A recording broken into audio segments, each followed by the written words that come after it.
Je suis très heureux aujourd'hui de rencontrer les élus de ce beau département avec monsieur le maire qui nous accompagne, Yann Gallou que je salue, et puis les parlementaires de la majorité, singulièrement François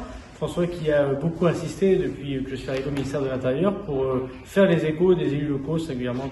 de la mairie de Bourges, pour obtenir des effectifs supplémentaires au commissariat de police nationale, et puis des moyens mobiliers,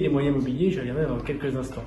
D'abord, dire que la création des 2000 postes par an souhaitée par le président de la République, votée dans les budgets précédents, arrive désormais dans les territoires, dans les commissariats, dans les gendarmeries, et que ce que nous avons souhaité, à la demande du président de la République, c'est de mettre davantage de policiers sur le terrain, ce qu'on appelle des policiers de la sécurité publique, et donc désormais 95% d'ailleurs des agents qui vont être formés cette année à la police nationale iront dans ces commissariats à la sécurité publique. Et la ville de Bourges, le commissariat de Bourges, va bénéficier de ces augmentations d'effectifs, une dizaine d'augmentations d'effectifs pour ce commissariat, des moyens immobiliers prévus dans le plan de relance, notamment pour le bâtiment, et puis des véhicules, les 5008, les belles 5008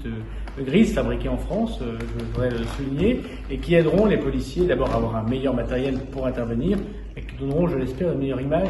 de la police nationale. Remercier bien sûr monsieur le maire et monsieur le député pour ce travail partenarial, puisque comme le disait tout à l'heure monsieur le député, la mairie de Bourges a pris des dispositions pour améliorer aussi la police municipale, qui n'est pas la police nationale, qui fait un travail complémentaire, notamment pour la tranquillité publique, pour la salubrité publique. Les enquêtes restent la police nationale bien évidemment, mais ça n'empêche pas les complémentarités. Et puis surtout, avec la vidéoprotection, une aide pour prévenir les conflits, pour prévenir les actes délictueux, et puis aussi pour mieux résoudre les enquêtes. Et c'est un point très important. Nous surveillerons d'ailleurs à Bourges, à la demande de monsieur le député aussi, les officiers de police judiciaire qui permettent de pouvoir faire ces enquêtes et les résoudre. Il faut aussi, bien sûr, pouvoir faire condamner les personnes après les avoir retrouvées pour qu'elles ne recommencent pas. Et je voudrais aussi saluer le travail de l'autorité judiciaire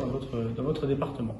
Donc, écoutez, très bonne nouvelle pour le département, pour la ville, et continuons ainsi. Sans doute qu'en 2022, nous aurons l'occasion d'avoir d'autres bonnes nouvelles.